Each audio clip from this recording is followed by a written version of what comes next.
You don't. No, you don't. No, you don't. Falling in love with who God made you to be, because God looked at you and said you are good. I don't know what man you think gonna find you on your couch.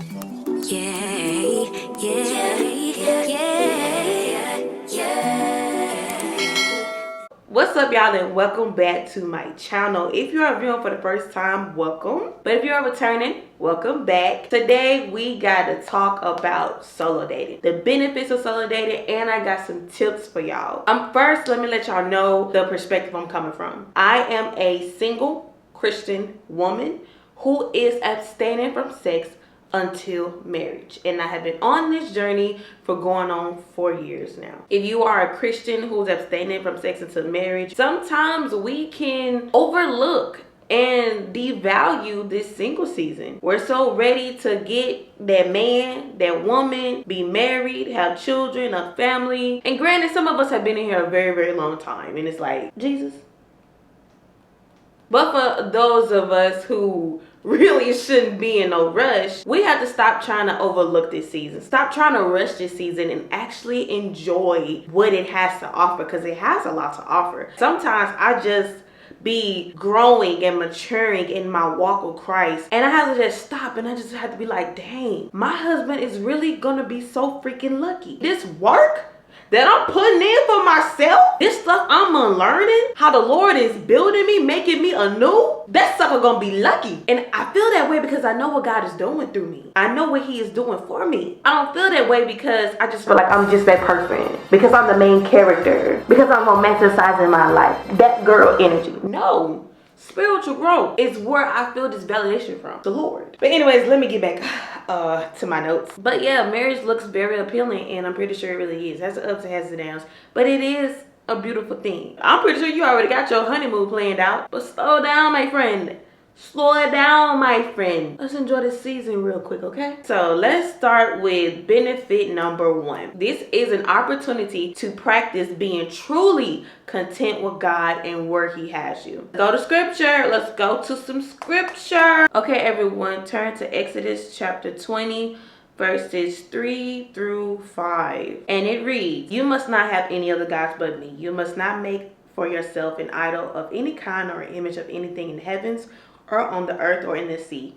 You must not bow down to them or worship them, for I, the Lord your God, am a jealous God who will not tolerate your affection for any other God." So these scriptures are talking about idolatry, putting something or someone before God. Elohim has his throne, and he's not a king, he's not a God of where he will share his throne. The meaning of idolatry is the worship of someone or something other than God as though it were God. Idols that we see today are material possessions, wealth, status, relationships, people of status, new age spirituality stuff, etc. But let's just talk about relationships for the sake of this video. There are people, and I really hope, friend, this ain't you, but if it is, we're just gonna pray for you, you gonna pray for you, and we're gonna do better. There are people out there who really cannot be alone. They do not find value in themselves if they're not in a relationship. They have to be in a relationship to feel validation,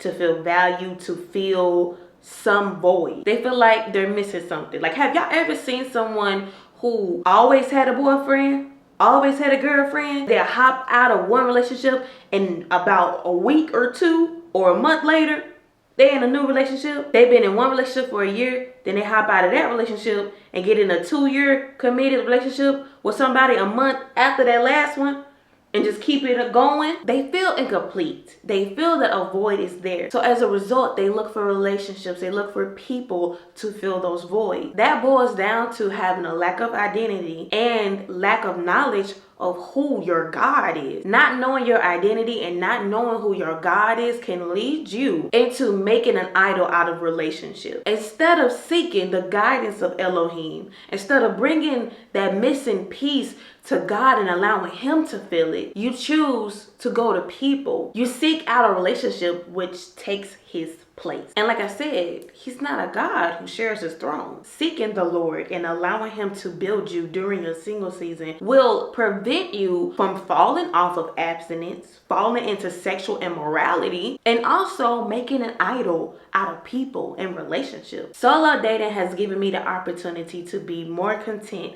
with my single season. It has also given me the opportunity to push myself out of my comfort zone, because it ain't something that's always comfortable. Depending what kind of date you plan for yourself, it's not always comfortable. And then at that, with me being a YouTuber, I vlog some of my solo dates. So here I am out solo dating by myself and recording myself. We're gonna get to them tips in a minute though. But like all things in life, you cannot grow in a comfortable place.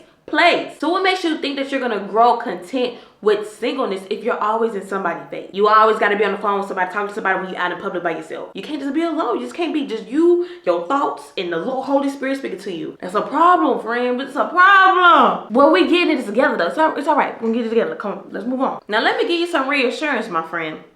God is not trying to teach us how to be alone because he wants us to be alone for the rest of our life. It's not the case. He just doesn't want us to look for validation in other people, in relationships, in the things of this world. He wants us to look for validation in him.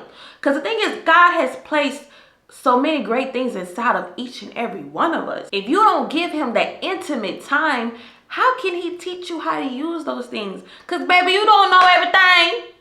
You don't. No, you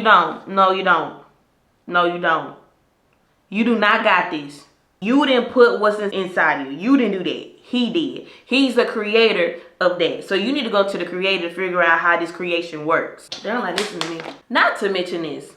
Going into a relationship, not knowing who you truly are is not healthy for you or the other person. Also, that puts you in a position of being taken advantage of and manipulated. Because if you don't know who you are and you get in a relationship with someone who knows you don't know who you are just about a blank slate where they can just plant whatever they want to plant. We're not doing it. We're not having it, all right? The Lord says people perish from a lack of knowledge, but we not finna lack no more knowledge, all right? We finna get knowledge, all right? Thank you, my friend. Thank you. I'm so glad that we are here now, okay? Let's continue to go. Let's continue to move on. Second benefit of solo dating. Love your neighbor as you love yourself. Solo dating helps you practice self-love and self-care. How can you value someone when you don't know how to value yourself? How can you stand up for someone when you don't stand up for yourself? How do you love your husband when you're insecure? How do you love your wife when you're insecure? One thing that my apostle always says is love is a verb, and a verb shows action. Now listen, I am not saying that solo dating is mandatory for all of us believers. I'm not saying that every single believer has to solo date in order to hear God and know God and this isn't it. That's not what I'm saying. I'm just giving y'all a suggestion because it's something that has been working very, very well for me. And I just want to help my brothers and sisters out, okay? If you're looking for something to do, action to help yourself get acquainted with this single season, I highly recommend solo dating. This week I watched this video by Jerry Flowers and it was about self-love, and y'all, it was an amazing video. I'm gonna link it in the description box below because I don't want to steal that man whole flow word for word, bar for bar, but just a few things that he said that I just want to share with y'all. But I do recommend y'all go watch that video. How you view you is the syllabus that you give to others on how to treat you. When you solo date, you are taking action towards getting acquainted with yourself. Learning to love yourself, learning to embrace who you are, your flaws, the self-care journey, the journey to becoming a woman, the journey to becoming a man, falling in love with who God made you to be, because God looked at you and said you are good. So for you to look at yourself and say you are not good, that means that you are saying that God was wrong. And he ain't wrong. He's not wrong. You are standing here today because God said it's good. So he's not wrong. And so for some of us who have struggled with insecurity like myself, it's a journey. You don't wake up the next day secure. Sometimes you just got to take it day by day. Wake up in the morning and say, hey, beautiful. Wake up in the morning and say, you look good today. I like how your skin is looking this morning. That bump that you had went away. Because y'all, look at my head. But it's not going to stop me from loving me. Anyways, just giving yourself a little compliment saying, okay, you know what? I'm gonna get cute and I'm gonna go out today and I'm just gonna enjoy being me. I'm just gonna embrace being me. I'm not gonna care about what other people think. Cause listen, caring about what other people think, that's going to increase insecurity. Cause you wonder if they're saying this, if they're thinking this, if they're looking at you. You cannot be worried about other folks, man. Because you're never gonna stop being insecure if you continue to care about what other people think. Cause there are gonna be some people that look at you and love the way that you look. And there's gonna be some people that look at you and dislike the way that you look. We are all ugly to somebody. We are all pretty to somebody else. That's just how it is. We are not going to always be everybody's cup of tea. But what you do need to make sure is that you are your cup of tea. I have found going on these solo dates to be very impactful in me just validating myself. Because though it's scary, it's still rewarding in the end. Because you get to see yourself evolve. And that's the type of relationship you need to develop with yourself, where you can be scared and still face that fear. And then when you come out unscathed, you can look in the mirror, you can say, girl, wait a minute, you made it through. That was some scary stuff. But solo dating is something that I could do to say, hey, forget the doubt, forget the fear, forget what the enemy say. I'm gonna go out and I'm gonna do. So let's recap these benefits of solo dating before I go into my tips. Y'all, I'm about to do a recap. I missed the whole step. I done gave y'all 2. It felt like I gave y'all 3. Yeah, okay, here's my third and final benefit. My third and final benefit is you are putting yourself in a position to be seen. I don't know what man you think gonna find you on your couch. If a man walk in here and find you on your couch, I hope you got a blicky. But really, riddle me that. You always in the house. You go to work, you go home. You go to work, you go to church, you go home. Cause let's be real quick, okay? I always real quick. It's a lot of women in the church. The women to male ratio in the church, you get where I'm going? Okay, look. So you may be in a church where, you know, there ain't no men available for you. And it's okay. It's okay. You know, you probably can go to a church event, you know, y'all probably have like some guests or somebody new join the church and you probably can't find your man in church. I'm not saying that you can't. You can find your man in church. But your man can find you in church. Okay, let me fix my language. And fellas, you can't find your woman in church. You can find your woman on a job. You know, you could probably find somebody at the gym, at the grocery store. You know, you can, when God's timing is, it's timing, right? You follow me? Oh, cool. We here. Will it hurt to put yourself out in a different place? Try a little something different. Will it hurt? No, it won't hurt. So let's recap them benefits. You become content with where God has you and with Him. You avoid falling off of abstinence. You avoid making an idle out of relationship. You learn how to love yourself so you can love others. And you put yourself out there to be seen. And now here are my tips. If you are someone who's never really been out by themselves, you have trouble with being out alone. When you are out alone, you have to be on the phone with someone. Or if you're someone who wants to start solo dating and you just don't really know what to start with. How can you get into this? I started off by going to the movies by myself. Me, I love movies. Listen, I can go in there and see a double, triple feature. I can spend the day at the movies, but that's because, you know, I was a theater major. I got a degree in that, in theater, and I love movies and TV. And going to the movies by yourself, that anxiety of people looking at you, you really shouldn't have that much anxiety over that, because it's a dark room and no one is walking in the theater trying to scope out and see who's sitting by themselves. Nobody's coming in there to see who's sitting by themselves. They coming in there looking for a seat to sit down and watch the movie. Ain't nobody thinking about you. Ain't nobody gonna say, oh, she's sitting alone, she must be lonely. Oh, something wrong with that. No, baby. Like, for all them folks know, you could probably be waiting on somebody. Ain't nobody paying attention to you long enough to see if somebody come and sit by you. Even if someone was to pay that close attention to stuff, that says more about them than it does about you. It makes them the weirdo, not you. How often should you solo date? It depends on you and your goals and your journey. So if you're someone who wants to do a month of self-care, a month of self-love, a month where you are just focusing on driving out insecurity, driving out doubt and fear, embracing who God has called you to be, you might say, I want to do every week a solo date for this month. Do you, boo? Do that. And the thing is, solo dates don't always have to be outside. Now, if you're someone who struggles with being alone in public, then you may want to challenge yourself. Also, solo dating, you don't have to always get dolled up. Just look presentable, of course, but you don't have to go all the way out, put on heels and do all of that stuff every solo date, because it's for you. Now, if you're someone who doesn't get dressed up and you want to challenge yourself to get dressed up, then yes, do that. Like I said, it depends on you, your journey, and what you're trying to do. And so you set the bar, you set how often you want to do this. But I do recommend that you make a habit out of it. Fall out of habit with it, you have to do some getting back used to. It won't be like how it was when you first started getting used to type of thing. But like for me, like I said, I'm a YouTuber. Sometimes I vlog my solo date. When I haven't done a solo date vlog in a while, I have to have a talk with myself, get my mind together and go out there and do it. And then when I'm out there, I'm kind of still tensed up. But that may be just me. Since I'm a content creator, it just adds another level of discomfort for me. The key is to be consistent. Maybe you want to do a solo date every 2 weeks, once a month, twice a month. Set up in your mind what you're gonna do and look forward to it. I don't recommend doing it every week because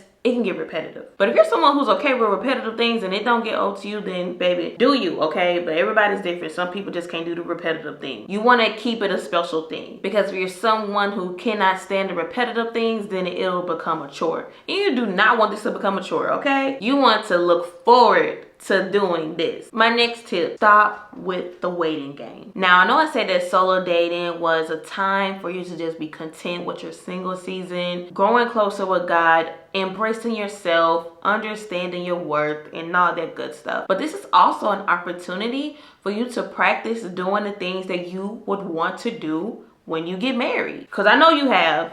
I have done started planning things you're gonna do with your husband, do with your wife, and you probably said something along the lines of, when I get married, we're gonna do this, I'm gonna do this, and then this and that. Let me tell you something, if you ain't doing it now, you ain't gonna do it later. If you don't know how to cook soul food now, if you saying that you're gonna cook soul food for your husband, you're gonna cook this, gonna be cooking that, gonna cook that, you're gonna fatten your husband up, you ain't cooking nothing now, you ain't gonna do it later. So all of those things that you wanna do then, all those things you wanna do with your wife, you wanna do with your husband, that you can start on now, go ahead and start it now. Stop playing the wait game. A lot of married couples have date night once a week, every 2 weeks or whatever. They make it a consistent thing, date night. And you may say that you want to be one of those couples who have date nights. You want to get cute for your husband, wear those cute dresses with the slit, got your leg out and all that, but you don't get dolled up now. You be out here looking like a little boy. We can't tell what you are. My friend, do it now. Start working on it now. My next tip. I know I said that you don't have to get dolled up every time. You don't have to go out and do something every time you go on a solo date. But just make sure that you are being intentional about showing up for yourself. Show up for yourself in a way that you would want someone to show up for you. Say you don't want to go out this time. You want to just create a vibe in your house, in your apartment, in your room, wherever you are. Order some food, set a vibe in your room, dim the lights, wash your covers, your blankets, have fresh sheets on your bed, buy you a foot bath, watch you a movie, solo sipping paint. Like that right there is just something that's simple in the house and for you. That's something you will probably want someone to do for you. That's something that's well thought out. Set the bar. If you don't show up for yourself, if you don't know what it's like to treat yourself well, to be intentional with yourself, then when a person comes in trying to show up for you and they taking you to Taco Bell, you ain't got no bar set, so you gonna ride alone. But all they got is Taco Bell for you and a parked car conversation. I don't know if people still do this. I said that like I'm so old. I'm 25, I'm 25, I'm 25, I'm 25, I'm 25. I don't know if people still do this stuff, but I ain't heard nothing about it in a long time. So when you set the bar for yourself and you show up for yourself, you're not going to accept that bare minimum that people want to come and bring to you. Like, no, like, hold up. I do this for me. And this, you expect me to accept this? Now, I'm not trying to say that a man needs to make more than you. He needs to be making a certain amount of money to impress you, because it's not about money. Conversation is not about money. It's about character and it's about effort. If you show up for yourself intentionally, he should. I think that's it. Oh, I just got my hair done and it's itchy in places I cannot reach. That's all I got for y'all today. I hope that these tips and this talk really encouraged you, really gave you some insight. If you learned something, had any takeaways of this video impacted you, benefit you in any way, please give this video a thumbs up. Subscribe to my channel, okay? I really hope that this video bless you, my friend. If you already got it together, you just needed some boost and need some confidence, some reassurance, you know, just some little pick me up, a little encouragement because you about to fall off the wheel. I hope you came here and got what you needed. And if you did not know what to do, you were thinking about this, you need some more insight, I hope you got what you needed. Whatever you came for, I hope you got what you needed. Love you, my friend. I'll see y'all next time. Bye. Bye-bye. See you later.